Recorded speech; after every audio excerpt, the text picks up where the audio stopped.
Un café avec. Alors aujourd'hui, nous allons faire le tour des défis majeurs de l'Union européenne en 2016. Des défis à relever, l'Europe en a beaucoup. Terrorisme, espace Schengen, environnement, emploi des jeunes, crise des migrants. Pour en discuter avec nous, Charles de Marcilly, le directeur du bureau de Bruxelles de la Fondation Robert Schuman.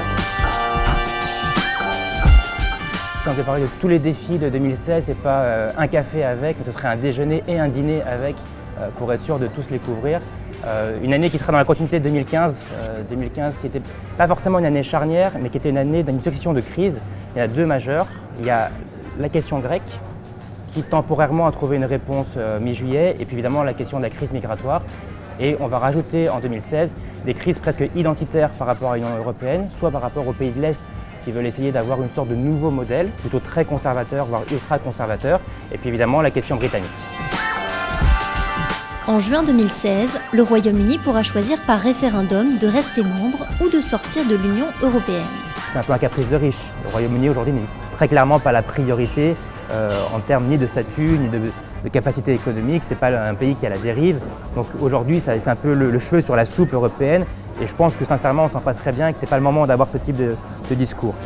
L'un des défis majeurs de l'Union européenne en 2016 sera de lutter contre le chômage des jeunes. Aujourd'hui, le chômage touche évidemment les gens qui ne sont pas qualifiés, mais on a aussi une difficulté sur certains marchés, je pense à l'Espagne, où même des gens qualifiés aujourd'hui ne trouvent pas d'emploi. Et donc ça passe, c'est ce que la Commission préconise, c'est ce que aussi les Pays-Bas sur la présidence vont préconiser, c'est l'application de ces différentes règles et de finalement apporter une sorte de bouffée d'oxygène aux entreprises pour leur permettre d'embaucher.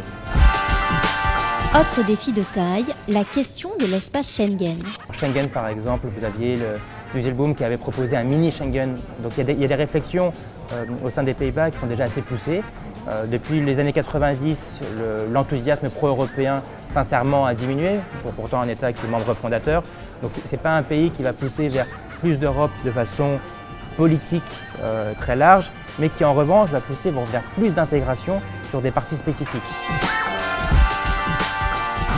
Ce qui va arriver avec le Royaume-Uni, ce qui arrive avec la Pologne, avec la Hongrie, avec ce mouvement très conservateur dur qu'on peut avoir sur certains pays de l'Est, la question de finalement quelle est l'Europe de demain va se poser.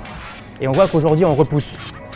On fait des petits bouts, on a avancé beaucoup par exemple sur l'union bancaire, ce n'est pas une question qui parle à tout le monde. Quand vous parlez de protéger vos frontières, quand vous parlez de est-ce que l'Europe finalement a une plus-value d'un point de vue économique, là ça touche les gens. Est-ce que c'est l'Europe qui va répondre et résoudre aux difficultés du chômage? La première réponse, c'est-à-dire qu'ils peuvent y contribuer. Mais ce n'est pas la responsabilité de l'Europe de répondre au chômage. Ça fait partie de ses missions, de ses objectifs, mais c'est un élément parmi d'autres. Et donc la question, ça va être de comment est-ce que l'Europe prend davantage forme alors qu'on voit des pays, et notamment des gouvernements, qui ont une vision qui est plus dure ou plus restrictive sur ce que devrait être l'Europe de demain. Et je pense que ça, c'est le vrai défi de 2016. Voilà, c'était le mot de la fin. Et à bientôt sur Un Café avec.